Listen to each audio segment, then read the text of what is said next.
Manusia itu siapa? Manusia itu mangkanat mahasinuhu masawiya fa kaifa la takunu masawihi masawiya. Manusia itu orang ketika baik saja salah, apalagi pas salah. Coba saya misalnya pidato begini, di atas panggung saya orang alim pidato nasihati orang. Di saat yang sama seperti yang tanya Mas Wildan tadi, ada agak sopannya. Di situ ada mungkin orang yang lebih sepuh timbang saya. Masa lebih muda kok di atas? Yang di bawah lebih tua. Ada agak sopannya. Mau nggak pidato disuruh, mau di atas disuruh, nggak sopan sama yang. Tapi misalnya yang paling sepuh pidato nggak pernah ngaji kok pidato, terus gimana? Artinya ketika kita baik saja ada salahnya, apalagi pas salah. Sebab itu ajaran Rasulullah itu suruh berdoa Rabbana dzolamna anfusana. Sebelum minta itu merasa ya Allah kita ini mendolimi diri kita sendiri, karena dalam pilihan-pilihan itu pasti ada salahnya. Coba misalnya Anda bangun masjid habis 2 miliar, yang harusnya 1 miliar sudah jadi. Terus nanti suatu saat ketemu Allah ditanya, itu ada orang miskin, fakir miskin, yatim. Andai kan kamu sumbang 1 miliar itu sejahtera semua. Gara-gara kamu bangun masjid terlalu mewah. Ya tapi kadang-kadang orang kebaikannya itu orientasinya bangun masjid, gak tertarik nyumbang fakir. Saat itu cara berpikir gitu mau apa? Tapi kalau dia kumuluhur manusia terbaik karena bangun masjid 2 miliar, coba diaudit secara kepentingan syar'i. Penting mana dengan ngasih makan fakir miskin? Penting mana dengan menikahkan janda misalnya?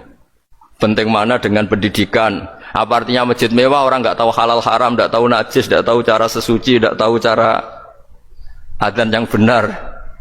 Terus penting mana untuk beli kitab sama dipakai masjid?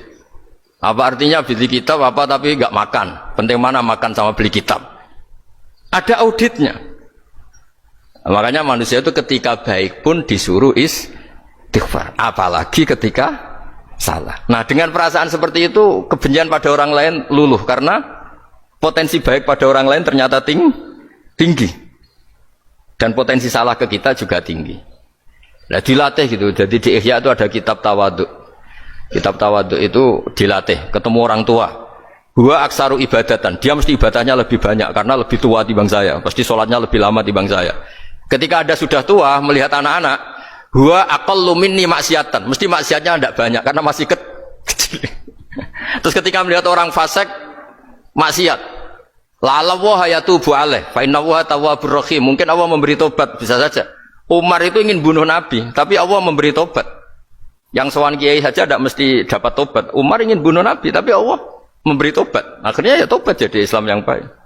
Dalam sejarah Wali Songo, Kalijogo sowan Sunan Bonang itu ingin garong, tapi malah jadi muridnya jadi wali. Kalau Allah sudah menghendaki tidak ada ya. Perang Uhud orang Islam kalah itu karena panglimanya siapa? Khalid bin Walid. Tapi dia malah yang dapat hidayah. Nah sama orang yang sekarang Anda benci, bisa saja Allah merencanakan ada apa? Hidayah di situ. Dan kita yang merasa benar, jangan saja ada rencana Allah bikin kita su'ul khotimah, na'udzubillah min dzalik, kan tidak pernah tahu. Nah, dari tidak pernah tahu itu orang diusahakan tawaduk. Wa ma adri ma yuf'alu bi wala bikum, kita tidak pernah tahu